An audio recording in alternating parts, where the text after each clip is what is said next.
राधे राधे दोस्तों, जय श्री कृष्णा। यह हरतालिका व्रत कथा शिव जी ने ही माँ पार्वती को सुनाई थी। शिव भगवान ने इस कथा में पार्वती को उनका पिछला जन्म याद दिलाया था। हे गौरा, पिछले जन्म में तुमने मुझे पाने के लिए बहुत छोटी उम्र में कठोर तप और घोर तपस्या की थी। तुमने ना तो कुछ खाया और ना ही पिया, बस हवा और सूखे पत्ते चबाए। जला देने वाली गर्मी हो या कपा देने वाली ठंड, तुम नहीं हटी, डटी रही। बारिश में भी तुमने जल नहीं पिया।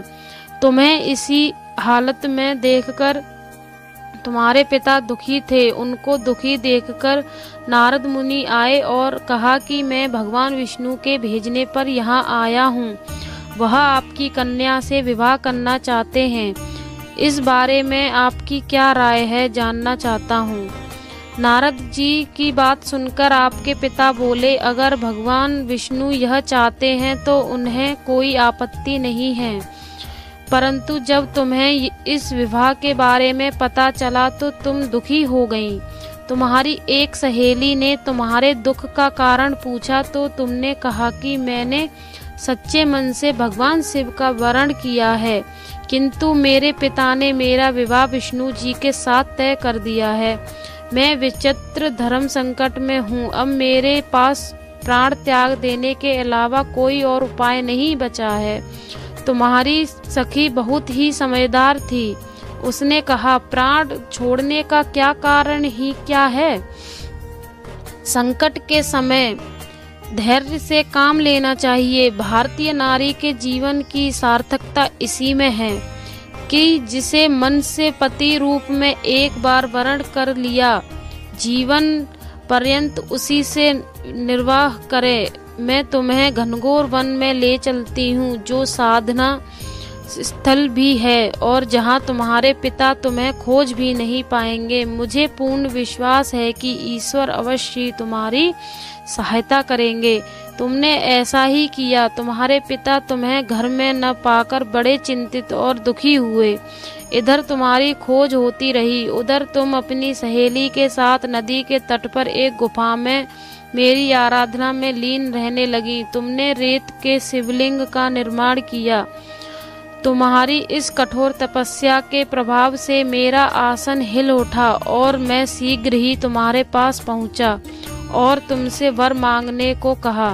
अब तुम अपनी तपस्या के फलीभूत मुझे अपने समक्ष पाकर तुमने कहा, मैं आपको सच्चे मन से पति के रूप में वरण कर चुकी हूँ। यदि आप सचमुच मेरी तपस्या से प्रसन्न होकर यहाँ पधारे हैं तो मुझे अपनी अर्धांगिनी के रूप में स्वीकार कर लीजिए। तब तथास्तु कहकर मैं कैलाश पर्वत पर लौट गया।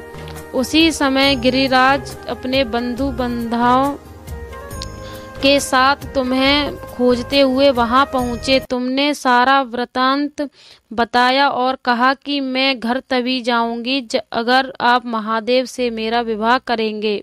तुम्हारे पिता मान गए और उन्होंने हमारा विवाह करवाया।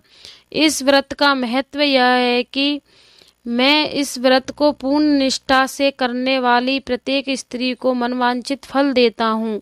इसे पूरे प्रकरण में तुम्हारी सखी ने तुम्हारा हरण किया था, इसलिए इस व्रत का नाम हरतालिका व्रत हो गया।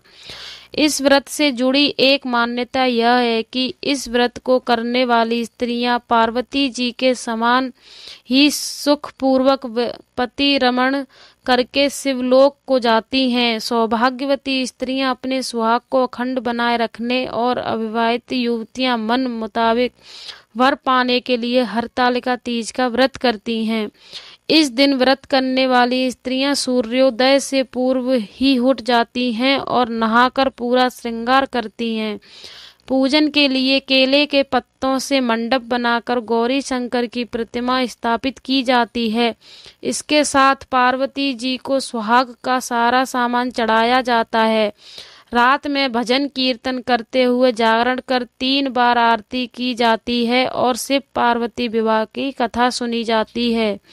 इस व्रत में व्रती को शयन का निषेध है, इसके लिए उसे रात्रि में भजन कीर्तन के साथ रात्रि जागरण करना पड़ता है। प्रातः काल स्नान करने के पश्चात श्रद्धा एवं भक्ति पूर्वक किसी सुपात्र सुहागिन महिला को श्रृंगार सामग्री, वस्त्र, खाद्य सामग्री, फल, मिष्टान एवं यथाशक्ति आभूषण का दान करना चाहिए। रेत के शिवलिंग बनाए हैं तो उनका जलाशय में विसर्जन किया जाता है और खीरा खाकर व्रत को